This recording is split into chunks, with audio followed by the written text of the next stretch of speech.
السلام علیکم، میں آصف محمود۔ ناظرین، ہم لوگ اس وقت لاہور سفاری زو میں موجود ہیں۔ پچھلے ماہ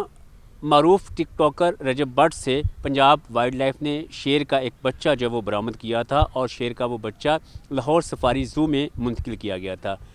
اس بچے کی یہاں پہ کس طرح دیکھ بھال کی جا رہی ہے، اور کیا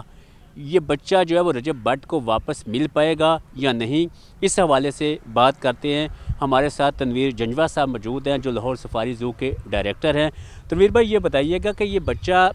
کتنی ایج کا ہوگا، یہ کب آپ کے پاس آیا تھا، اور اب کس طرح اس کی دیکھ بھال کی جا رہی ہے؟ دیکھیں جی، آپ کو پتہ ہے کہ یہ اس کے جو ولیمہ تھا رجب بٹ کا، اس پہ کسی آدمی نے اس کو گفٹ کیا تھا، اور وہ جب اس نے گفٹ کیا تو ڈپارٹمنٹ کے نوٹس میں بھی آیا، تو جب اس کی انکوائری کی گئی تو یہ اللیگل تھا۔ اس کے بعد ڈپارٹمنٹ نے ان کا چلان کیا ہے، چلان کرنے کے بعد وہ دائرہ عدالت تھا، اور وہ جو بچہ تھا وہ کورٹ نے آرڈر کر دیا کہ ٹل دا ڈیسیژن آف دا کورٹ یہ سفاری زو میں رہے گا۔ اب یہ ہے کہ کورٹ نے جو جوڈیشل مجسٹریٹ ہے ہمارے سٹی کے، انہوں نے اس پہ اپنا فیصلہ دے دیا ہے کہ یہ جو ہے نا اسٹیٹ کی ملکیت ہے، کیونکہ اس کا کوئی سورس نہیں مل سکا، لہٰذا اس کو بحق کے سرکار ضبط کر لیا گیا ہے اور اس کو سفاری زو میں شفٹ کر دیا گیا ہے، اور اب یہ سفاری زو کی ملکیت ہے۔ لیکن وہ جس بندے نے وہ گفٹ دیا تھا، عمر ڈولہ، وہ دعویٰ کر رہا تھا کہ جی یہ میرا بچہ اور میرے پاس اس کے ساری دستاویزات ہیں، تو کیا وہ اس کی جو ہے دعویٰ وہ عدالت نے قبول نہیں کیا؟ دیکھیں جی، اگر عدالت کو کوئی ایسے ڈاکومنٹ دکھاتا تو یقیناً وہ اس میں اگر ہوتا تو یقیناً کورٹ جو تھا اس کا وہ اس کو دیکھتا، لیکن اس نے ایسے کوئی ڈاکومنٹ ساؤنڈ قسم کے جو اس کے متعلقہ تھے وہ اس نے پیش نہیں کیے۔ یہی وجہ ہے کہ عدالت نے اس کو جو ہے ضبط کر کے سفاری زو کے حوالے کر دیا۔ تو یہاں پہ اب آپ کے پاس ہے وہ کب جو ہے، تو اس کا کس طرح دیکھ بھال کی جا رہی ہے، اس کی صحت وغیرہ کیسی ہے؟ دیکھیں جی، یہ یہاں پہ ہمارے باقاعدہ ایک ویٹ سٹاف ہے، اس کی پوری ٹیم ہے۔ اس سے قبل بھی ہمارے سفاری زو میں بھی ایسے جو قبض جو ان کی مدر اٹینڈ نہیں کرتی، تو اس کو ہمارے جو ویٹ سٹاف ہے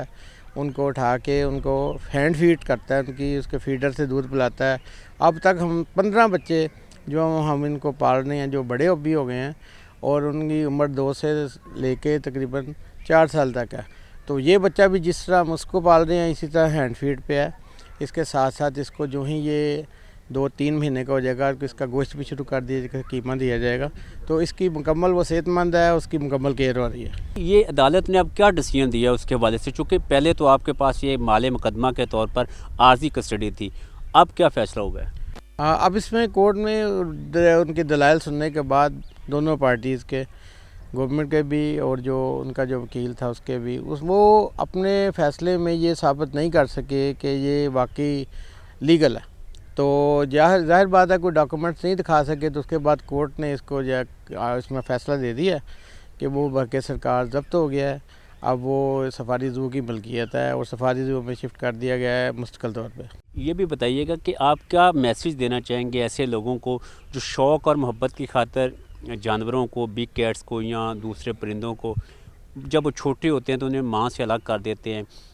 شوق کے لیے وہ کہتے ہیں کہ ہم اسے پالیں گے، آپ کیا سمجھتے ہیں یہ کیا کرنا ٹھیک ہے؟ دیکھیں جی، سب سے پہلے جو اہم بات ہے جو میں آپ کو بتانا چاہتا ہوں کہ ہمارے لوگوں میں یہ غلط اثر ہے کہ یہ پیٹ ہے۔ لائن جو ہے نا کبھی بھی پیٹ نہیں ہو سکتا، یہ ایک جنگلی جانور ہے، خطرناک جانور ہے، وائلڈ اینیمل ہے، تو یہ پیٹ نہیں ہو سکتا۔ ایک تو غلط فہمی ہماری یہ ہے۔ اب اس میں یہ دیکھیں نا کہ آپ چھوٹے سے بچے کو ان کی ماں سے جدا کرنا، یہ بھی بہت بڑا ظلم ہے، اور یہ ویسے بھی اینیمل کیورٹی میں آتا ہے۔ تو پوری دنیا میں جو ہے نا یہ لوگ ان اینیمل کی جو بڑے اچھے طریقے سے ان کو رکھ رہے ہیں، لیکن ہمارے ملک میں جو ہے نا یہاں پہ ایسی اویئرنیس نہیں ہے لوگوں کو کہ یہ اس کو اینیمل کو کس طرح رکھا جائے، تو یہ اینیمل کیورٹی بھی ہے سر۔ ڈپارٹمنٹ میں نئے قوانین کے مطابق اب اس کا لائسنس بھی جاری ہوگا، کوئی بندہ بھی اپنے گھر میں اس کا لائن کا اس طرح نہیں رکھ سکے گا، شیر نہیں رکھ سکے گا، اور باقاعدہ اگر کسی نے رکھنا ہوگا کہ اس کے SOPs ہیں، باقاعدہ اس کا کیج بنے گا، اور وہ اپنے بریڈنگ فارم سے بریڈنگ فارم والا جو ایک دوسرے کو دے سکتا ہے، لیکن عام پبلک کو وہ سیل بھی نہیں کر سکے گا، اور یہ ویسے بھی اینیمل کیورٹی کے خلاف ہے۔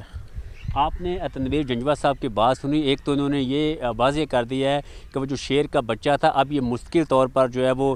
پنجاب وائلڈ لائف کی ملکیت ہے، لاہور سفاری زو میں یہ پروان چڑھے گا۔ یہاں پہلے بھی بہت سارے ایسے کپس سے جنہیں ان کے برتھ کے بعد ان کی مدرز نے ایکسیپٹ نہیں کیا تھا، ان کو ہینڈ فیڈ کے ذریعے جو ہے وہ پروان چڑھایا گیا ہے۔ اور اسی طرح جو ہے وہ یہ جانور جو ہے اس کو بھی اسی طرح جو ہے وہ یہ شیر کا بچہ جو ہے وہ یہاں پہ پرورش پائے گا جس طرح باقی، اور جب یہ تھوڑا بڑا ہو جائے گا تو اسے جو ہے وہ سفاری کھلا جو ایریا ہے وہاں پہ چھوڑ دیا جائے گا۔